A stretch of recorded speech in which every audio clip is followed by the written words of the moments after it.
Hello, welcome to Poetry in Rennie Library. From time to time here in the library atrium, we've been hosting some poetry and reading events. I think the last event we had was in the fall. We had a reading for Banned Books Week. We've done that a few times where readers have come in to read from favorite banned books. We also celebrate poetry here from time to time, especially in conjunction with National Poetry Month, which is in April. So we're gearing up for that with a few events. And today we're celebrating the poetry of William Blake, English romanticist, painter, artist, printer, visionary. And his poetry will be read by Professor Marvin Lansverk, who is a Blake scholar. He's published various things on William Blake, including his book, The Wisdom of Many, The Vision of One. He's an English professor at the English department here, and he'll also be reading and doing some multimedia presenting tonight at the Bozeman Public Library at 6:30 p.m. And that event is also open to the public, so if you're interested by what you hear today, you can go there this evening as well. So without further, here's Professor Lansverk.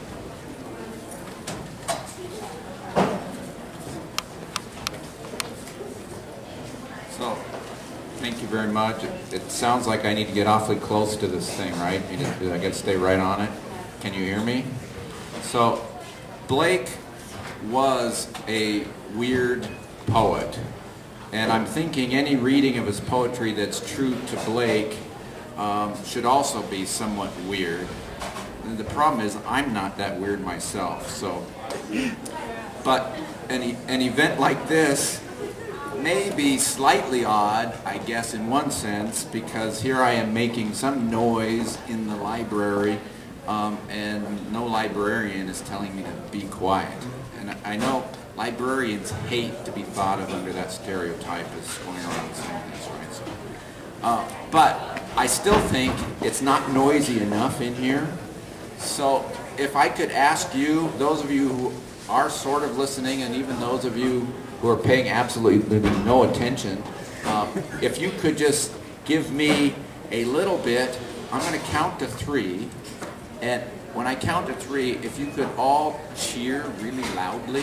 I've seen street performers do this because it guarantees them a bigger audience. People start showing up, they think something really fun is going on. So if it might be misleading, but I'm going to count to 3, and I want you to just clap and applaud and shout as loud as you can, okay? Can you do this? And if only 2 of you do this, it'll be embarrassing. But if some of you do, then it'll actually work, okay? So pretend I've just announced that all final exams are canceled for the semester or something. 1, 2, 3.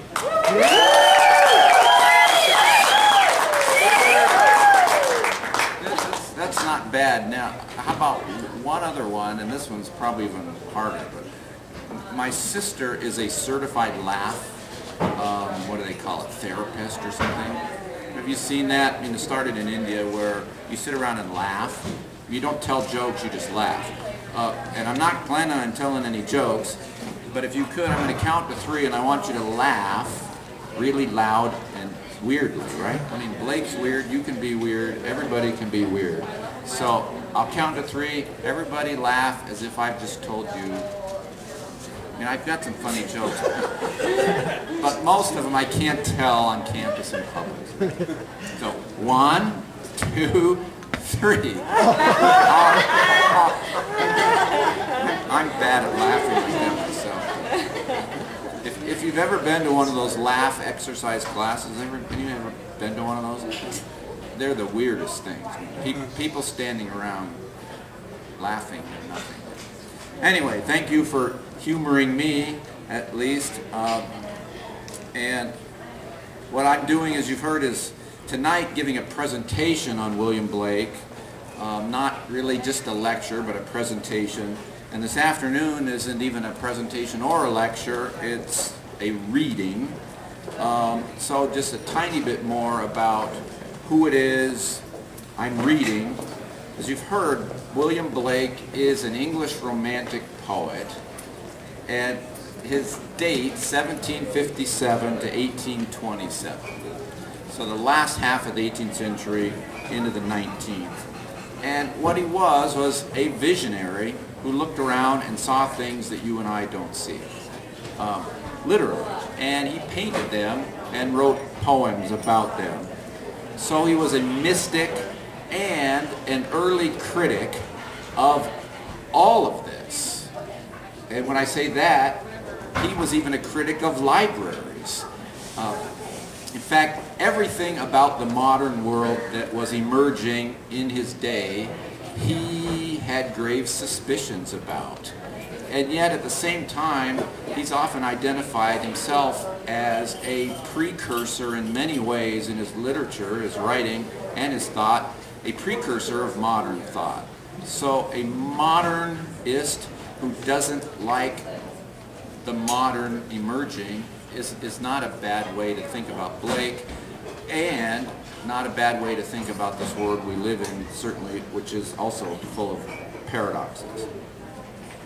The best known of Blake's works are his Songs of Innocence and Experience, which are short poems and therefore readable in a setting like this. So I will be reading some from his Songs of Innocence and Experience, though my favorite of Blake's works is his Marriage of Heaven and Hell.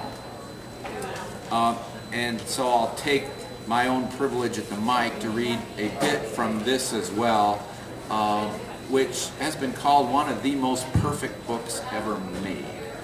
And partly because Blake made every component of it. The illustrations and the poetry, every aspect of it was completely under his control. So, is my volume okay? I mean, you can hear this.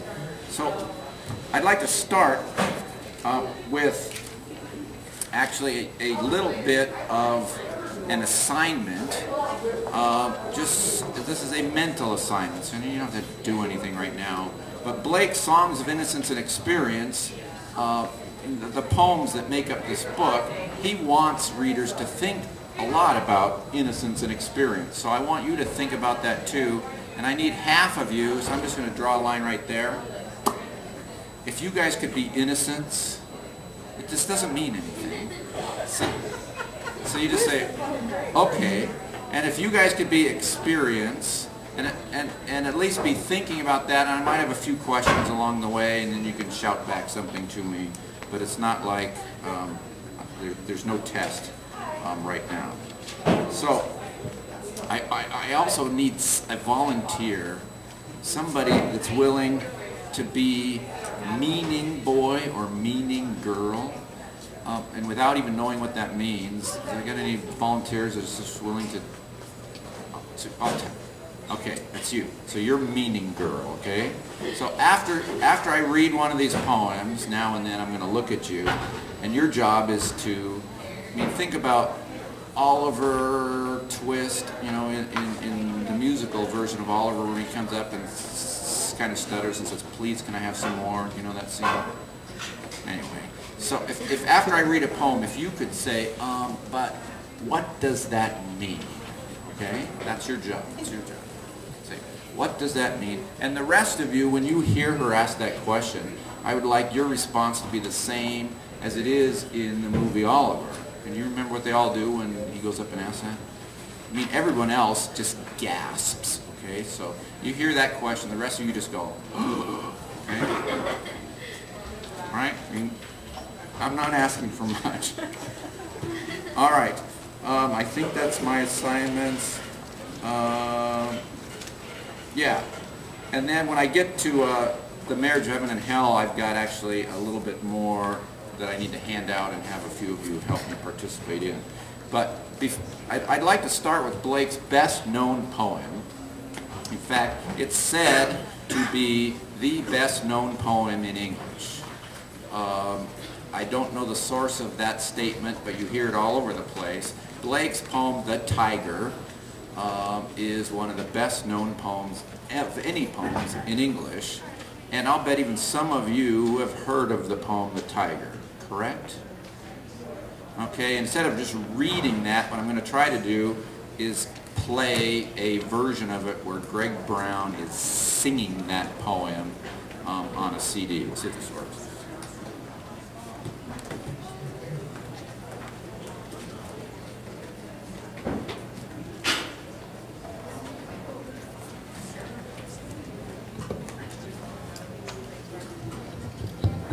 I don't know if it's going to work. We'll find out.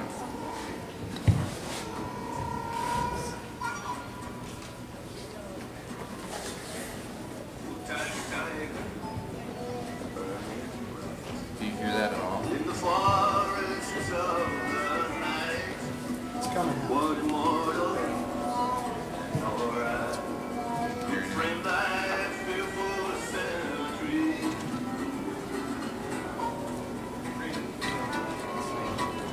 In what distant deep source skies burnt the fire of thine eyes? On what wings we aspire? What the hand there sees the fire?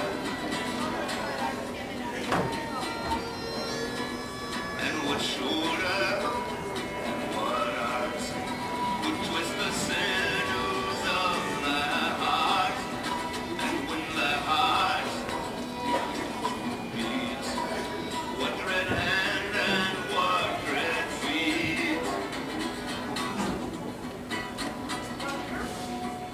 What the hammer, what the chain?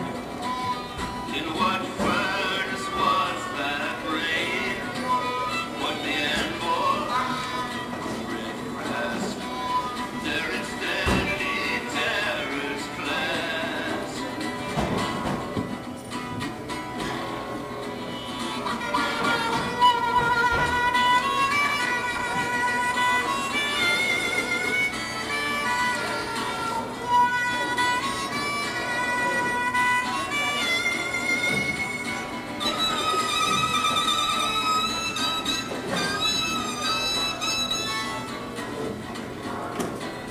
When the stars down their spears and watered heaven with their tears, did he smile his work to see?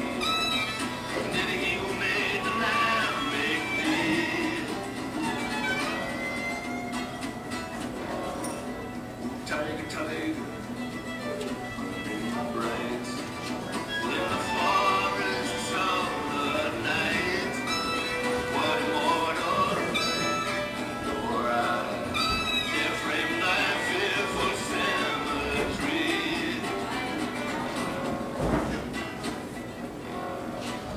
Tiger, tiger, tiger, tiger, tiger, tiger, tiger.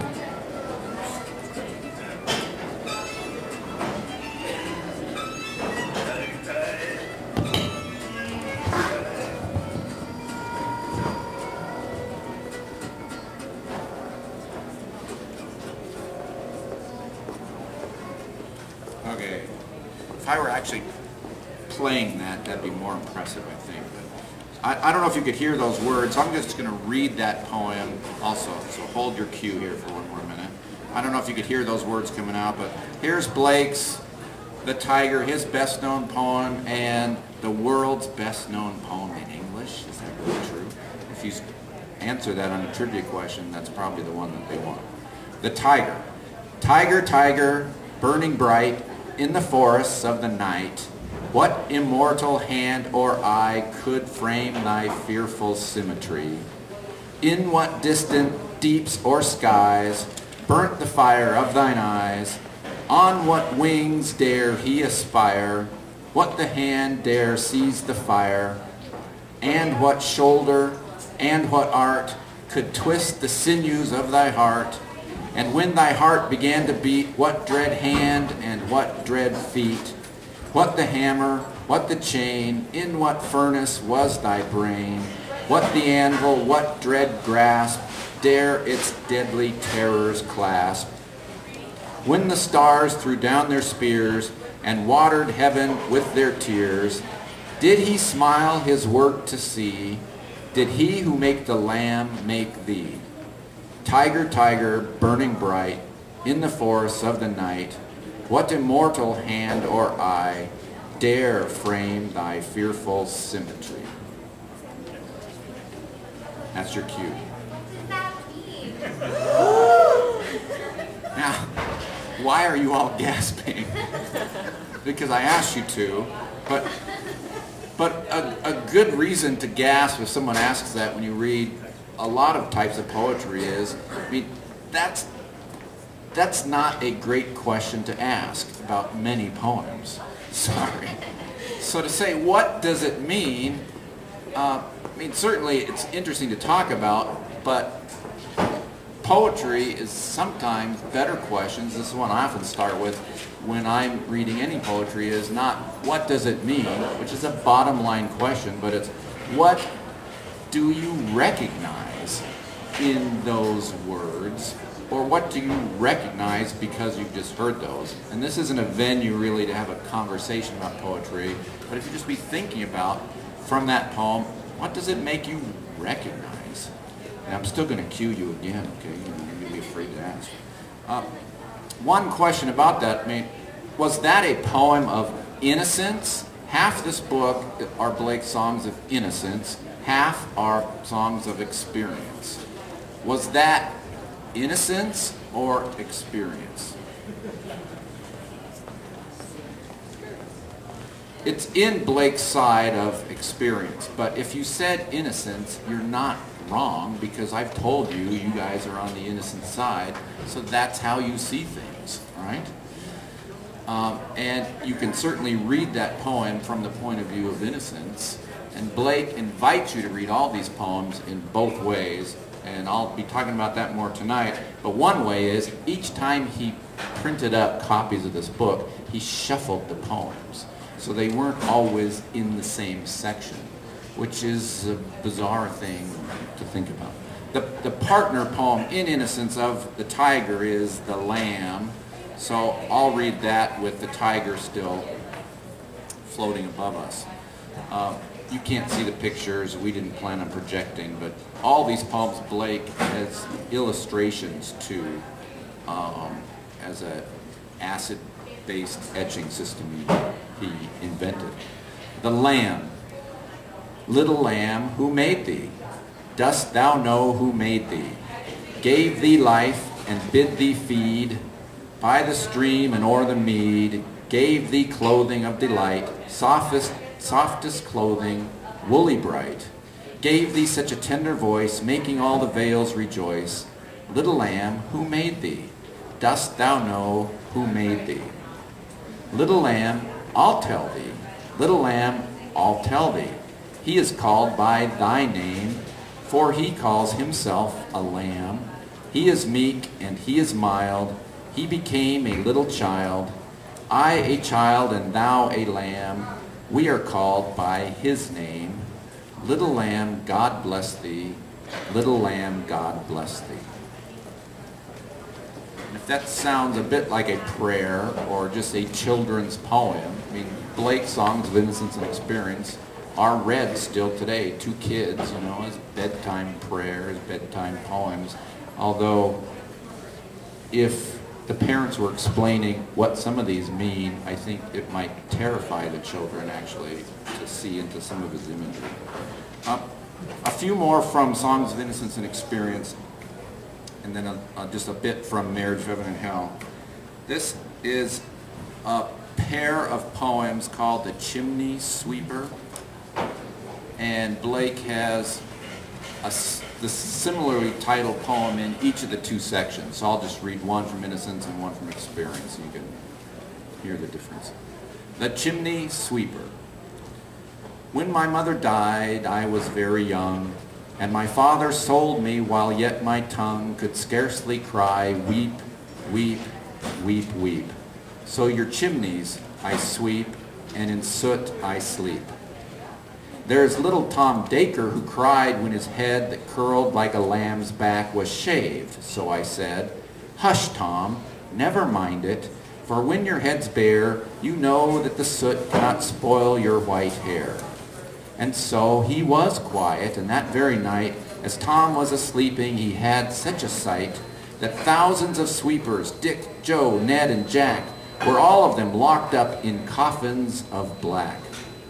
And by came an angel who had a bright key, and he opened the coffins and set them all free.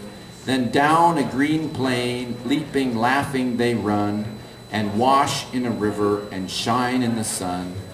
Then, naked and white, all their bags left behind, they rise upon the clouds and sport in the wind.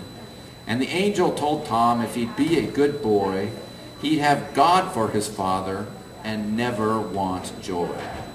And so Tom awoke, and we rose in the dark and got with our bags and our brushes to work. Though the morning was cold, Tom was happy and warm. So if all do their duty, they need not fear harm.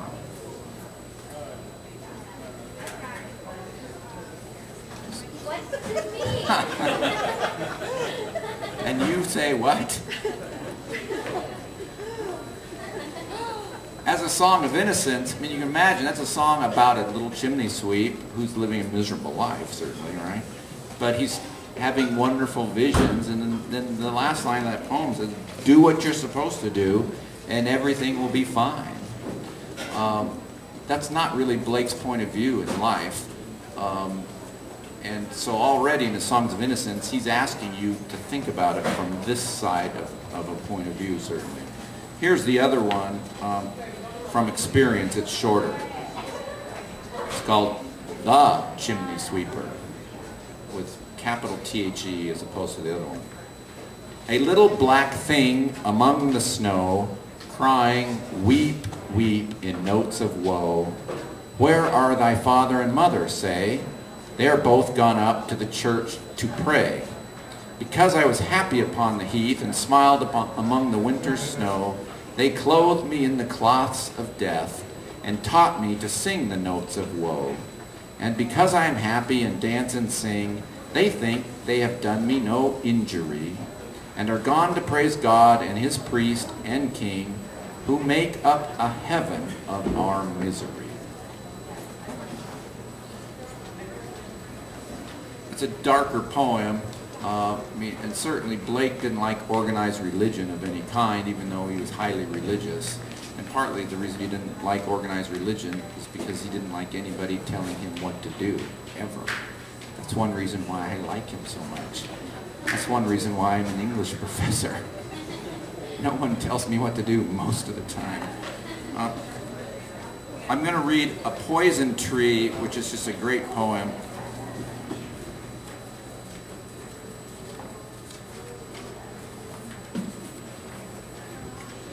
And you can listen. This is Blake doing Freud before Freud was born. A Poison Tree from, take a wild guess, is this from Innocence or Experience? Experience. Yeah. I was angry with my friend. I told my wrath did end. I was angry with my foe. I told it not, my wrath did grow. And I watered it in fears, night and morning with my tears, and I sunned it with smiles and with soft, deceitful wiles. And it grew both night and day, till it bore an apple bright, and my foe beheld it shine, and he knew that it was mine. And into my garden stole, when the night had veiled the pole. In the morning glad I see my foe outstretched beneath the tree.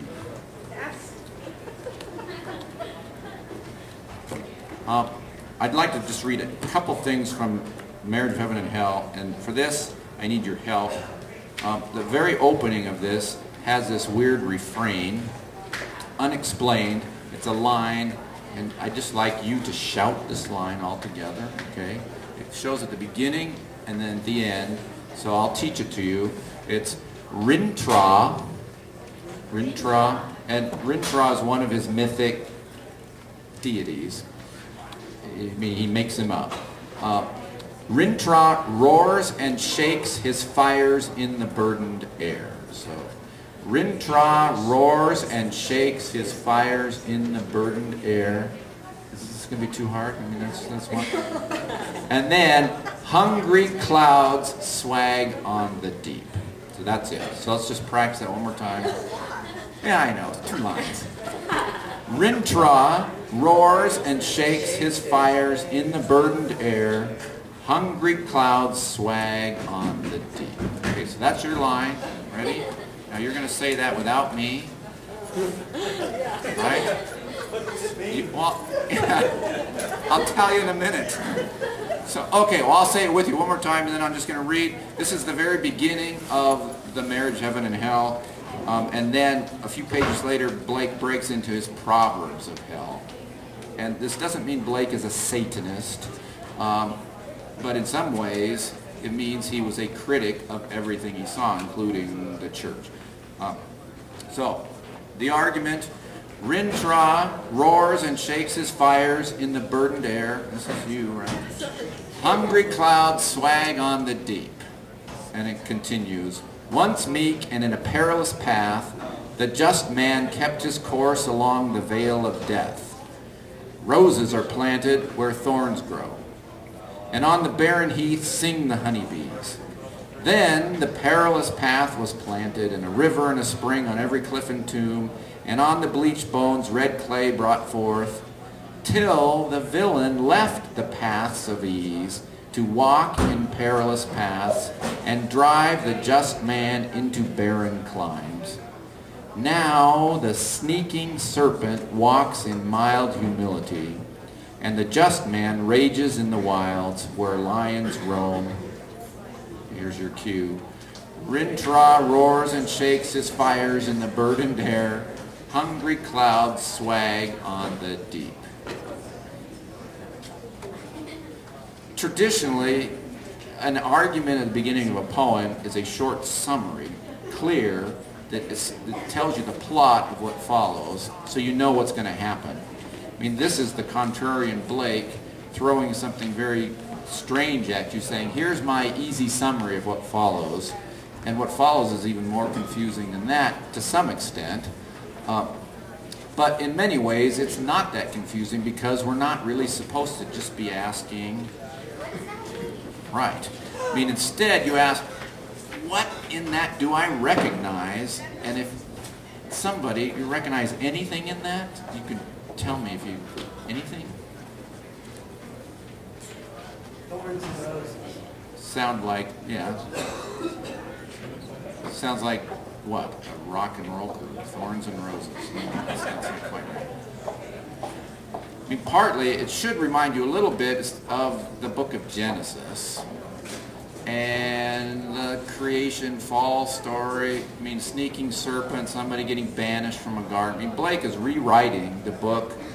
In fact, all his works, he's rewriting the books of the Bible. And in the chief book of the Bible he's rewriting in the marriage, heaven, and hell is the book of Proverbs. So I'm going to finish up just by reading some of his Proverbs. In fact, can we do this? I mean, you're going to help. Quick. And it'll be your souvenir.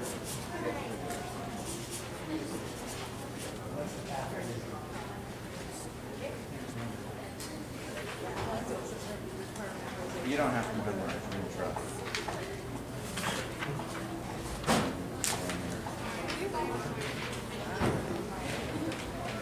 Anybody else?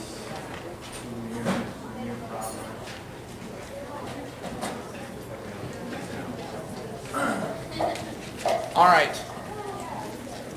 In the marriage of heaven and hell, he's got a section. I'll just read the lead into this, and then this list of 70 Proverbs start. So I'll read the lead in. We'll just go around, and we'll start with the meaning-obsessed person in the room. And if you could just read that first one, and we'll just go and just read a few of these out loud. We're not going to read the whole list. So here's the lead in. And it's labeled A Memorable Fancy, which is like Blake writing a Jesus-type parable in here, and then he throws Proverbs in after that. And it's kind of a devil speaking. As I was walking among the fires of hell, delighted with the enjoyments of genius, which to angels look like torment and insanity, I collected some of their proverbs, thinking that as the sayings used in a nation mark its character, so the proverbs of hell show the nature of infernal wisdom better than any description of buildings or garments. When I came home, on the abyss of the five senses, where a flat-sided steep frowns over the present world, I saw a mighty devil folded in black clouds hovering on the sides of a rock. With corroding fires, he wrote the following sentence, now perceived by the minds of men and read by them on earth. How do you know but every bird that cuts the airy way is an immense world of delight closed by your senses five. So the lead-in is a question. Basically, how do you know that this is all there is? When Blake is seeing a lot more than just a bird fly by. And then his Proverbs of Hell begin, so let's just go. Shout him. In seed time learn, in harvest eat, in winter enjoy. Ride your cart, your plow, the eyes of fire, the nostrils of air, the mouth of water, the beard of earth. See, you don't have to go in order. Yeah. A dead body revenges not injuries. No bird soars too high if he soars with his own wings. I can't resist a comment on that. I mean, that line was used on a Nike ad back when they had their wings line early on with Michael Jordan advertising them, and they used Blake's proverb to advertise Nike. Yeah, begin with that. The best wine is the oldest, the best water the newest. What is now proven was once only imagined. Eternity is in love with the productions of people. That's a good one. One of my favorites also on here, it's early. Prudence is a rich, ugly old maid courted by incapacity. That is so cool. And another one I used to like a lot till I had kids and I started having these desires. But sooner murder an infant in its cradle than nurse unacted desires. You know, you say that to parents who have been sleep deprived up at night. If your desire is to murder your child in its crib, then I'm not sure how that one works. Anybody else see one more? Last chance for throwing out a proverb. Yeah. One thought fills immensity. Ooh, that one's perfect. That's not a bad one to end on. So I think we'll call that the end. Thanks for coming and listening to a bit of William Blake.